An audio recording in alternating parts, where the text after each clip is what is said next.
parce que nit ki mën na ñëw ci yow wax la même bu xamee ne amoo solution ci problème am mais ne serait-ce que mu génnee ko wax la ko rek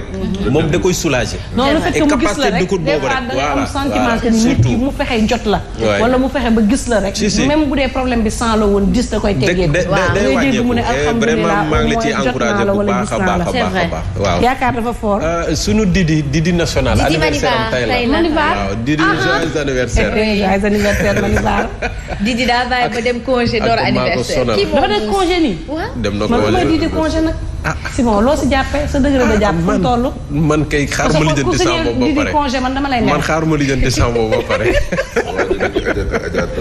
joyeux anniversaire joyeux anniversaire à Didi Manibar sama rakk ji dundal monteuse bu mag bi nag moom sunu partenaire matinal bi la wax dëgg yàlla rek laay jooy ci moom waaye nangu na liggéey lool sama rakk ji Didi bu ma mere de boobaag léegi woogu ma la dinaa la woo xamul boppam respecté wul ay magam respecté wul ci kër gi kenn maa ko gën a sonal nag ci rédaction bi moom xam naa ne koy takk moom dina am liggéey torop Didi yàlla na yàlla may futur jëkkëram xolu muñ torop li muy def nii c'est comme ça qu'on déclare nos flammes dans la maison ici bu ñu bëggantee nii la ñu koy déclarer da ngeen ñuy comprendre nii la ñuy bëggantee ñu qui aime bien châtie bien alors Mantou peut-être laata ñuy dem ci revue des titres yi Mamadou Fofana maa ngi lay nuyu Fabrice Nguema Simon Pierre Faye li fi gën a fës ci ab actualité Simon moo di première sortie officielle au président Bassirou Diomaye Faye jagleel na ko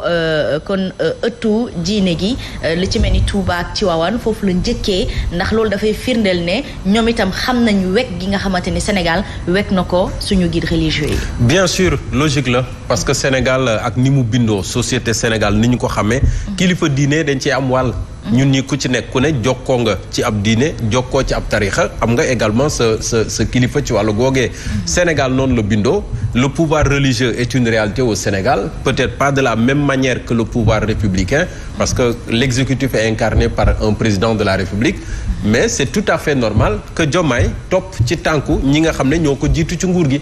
Senghor le faisait avec Touba et Tivaouane peut-être de rares sorties mais il le faisait et gis nañu diggante bu ratax bi nga xam ne sax liggéey na ko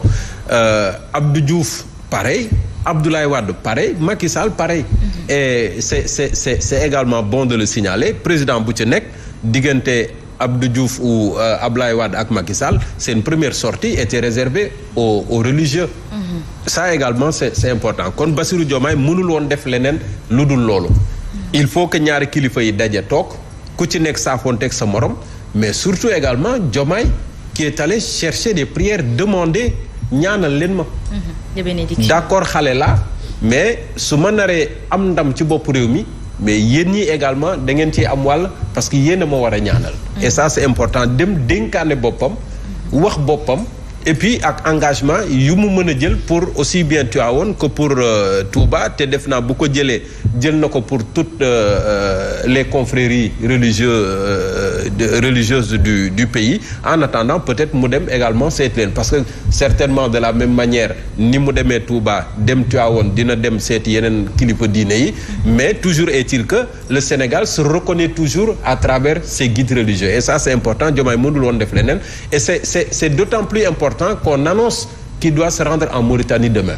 donc baax na balaa muy dem également mu sàkku ay ñaan parce que il y va pour représenter le Sénégal il y va pour discuter coopération il y va pour discuter de relations de bon voisinage parce que déjà gis nañu suñu diggante ak Mauritanie ratax na am na leneen lu ñu boole mooy ngëneel yi nekk ci géej gi ñu war ko séddoo en termes d'exploitation de gaz et autres et gis nañu président mauritanien il était là à Diamniadio keroog bi ñuy investir Bassirou Diomaye donc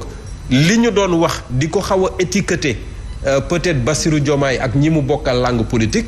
lii yëpp da koy effacer wan leen ne ñun sénégalais lañu le pouvoir religieux est une réalité qu'il faut respecter et donc il faudra faire avec nécessairement et man damay ñaan lii continuer et je le dis encore une fois de plus bi mu jullee Korité ba pare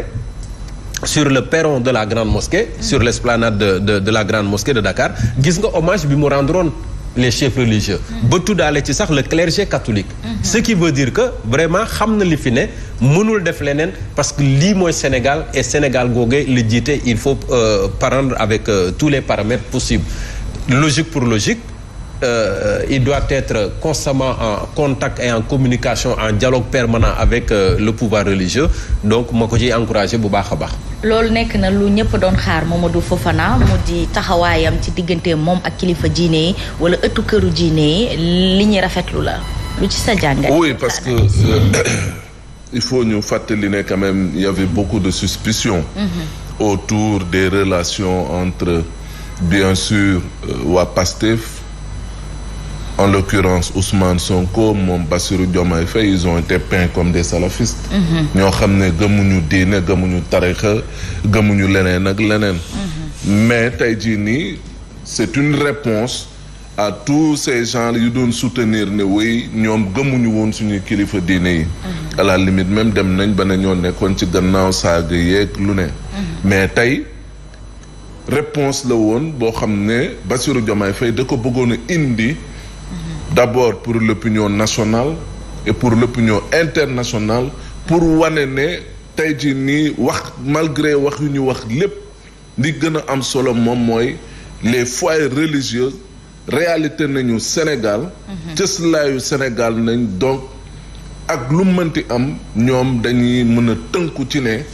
lii dafa nekk réalité nekk loo xam te ne nii lu ñu war a jëmmal la lu ñu war a gën a sax renforcer surtout moo tax moom en tant que le premier des Sénégalais mu war fa mën a dem pour jox leen cër gi nga xam ne moom la ñu yelloo pour wan leen également que ne moom nekkul ci yenn considération yi nga xam ne avant peut-être ñi ngi ko doon jàpp mais bien au-delà également wane ne moom mooy le président de la République et président de la République du Sénégal il devra compter avec les foyers religieux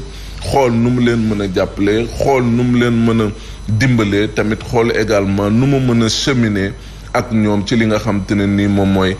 doxalinu réew mi la marche de ce pays mais également nu ñu gën a mën a renforcer li nga xam te ne nii moo jëm ci wàllum diine l'islam ak yeneen diine yi. en tout cas Fabrice Nguema gis nañ ay jamono kem ni ko Mamadou Fofana yëkkatee di fàttali ne ab ay ndaw yu ñu tuumaaloon peut-être ñu jàpp ni ñoom ci Pastef la ñu bokk wala ca ñoom ñoo ngi doon xas wala di dingat wala di joxoñ ñi nga xamante ni ñoom ñoo di kilifa diine loolu yëpp génn président Diomaye dàq na ko. non tout ça a été à tort il faut ñu waxante dëgg parce que même les histoires de ay terroristes ay autres là finalement l'amnistie a tout effacé finalement ceux qui les ont taxés de terroristes eux-mêmes ils se sont arrangés à faire une loi d'amnistie pour les blanchir totalement donc il y a plus de terroristes là-bas on a pris 1500 personnes dugg leen kaso que non ñii ay terroristes lañu ay force spéciale force occulte force mystique force xawma lan invisible non force invisible c'est en Côte d'Ivoire donc loolu yëpp donc et ce sont ces mêmes gens qui les ont blanchis totalement en public en utilisant les institutions de la République finalement force spéciale man koy tuddee sax alors que la loi me l'interdit maintenant oui si on se réfère aux dispositions de cette loi mais comme Fofana l'a dit certains ont même dit d'ailleurs Sonko l'avait dit mu ne les gens ont même sont allés jusqu'à et c'est ça qui a fait leur force dans l'opinion en réalité c'est que en fait